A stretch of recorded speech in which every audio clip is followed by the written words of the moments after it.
flowers you see under the trees are wild garlic or ramsons, and here we have some pendulous sedge. You can see why it's called pendulous sedge by the flowers.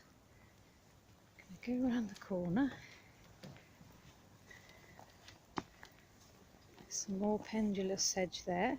This is an elder that will have some flowers a bit later in the spring.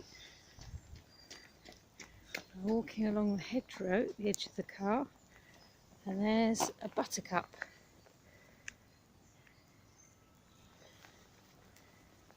We have lots of alder trees. Here's a close-up of some of the alder leaves. Most of the trees in this alder carr obviously are alder. And then we have hawthorn. It's familiar leaves, and there's its flowers. But apparently they don't smell very pleasant if you smell them, and they actually attract flies to pollinate them. Some people call them May blossom because they tend to blossom at this time of year, but into May. Just through the trees you might be able to see some pink flowers.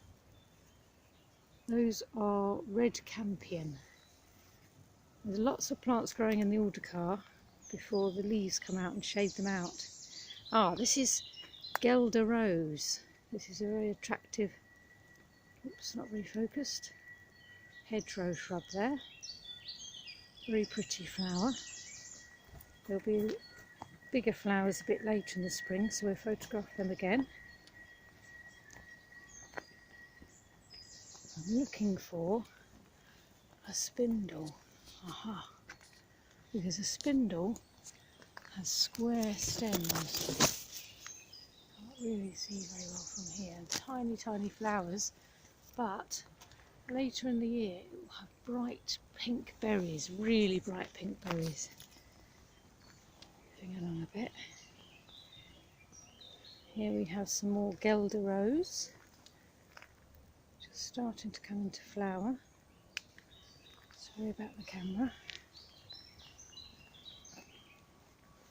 And here, Jack by the hedge, or garlic mustard. There's its leaf. It's an edible plant, but I wouldn't eat it here. It has a lovely, if you just take a leaf, one small leaf, has a lovely garlicky mustardy smell and taste. And we have where the hedge has been laid, and we have some more Guelder rose. So these ones have been chopped nearly through. I'll show you one that's been, looks quite vicious, but actually the plants carry on growing and they bush out and form a hedgerow. And that's what we're doing along here, nice thick bushy hedgerow, good for nesting birds. Good to protect the wildlife that's inside. We're just coming up to the cow parsley. Good time of year for cow parsley. There's some more coming up. And nettles. You can see here the stinging nettles coming into flower. Very, very important plant for butterflies.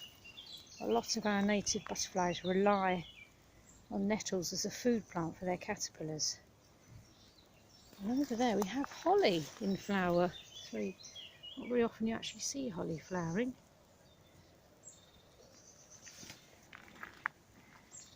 There's a field maple. Nice. See that maple-like leaf shape growing in the hedgerow. And further along, some wild roses which will eventually flower. There's the buds coming, so they're going to look lovely a bit later on. And down as we come down here, we have cow parsley. Some people call it Queen Anne's lace. There's lots of different names. It's actually really lovely when it flowers. Again, I think like the May blossom, it has a funny smell. It's quite a nice smell. It's not like a sort of really flowery, sweet smell like some of the other plants. And that loves, this time of year you can see lots and lots of it in the woodland. We're coming up to the end where we can see a nice big flowering hawthorn. You can see a nice bit of hedge laying here, which which Tony's been doing. It's looking good, it's bushing out already. And nice, another big clump of cow parsley mixed in with the May blossom, the hawthorn. There we go. We've got a lovely two together there. Lovely flowers. There's a lot. This one's doing really well. It's full of flowers. That's the end of the alder carr.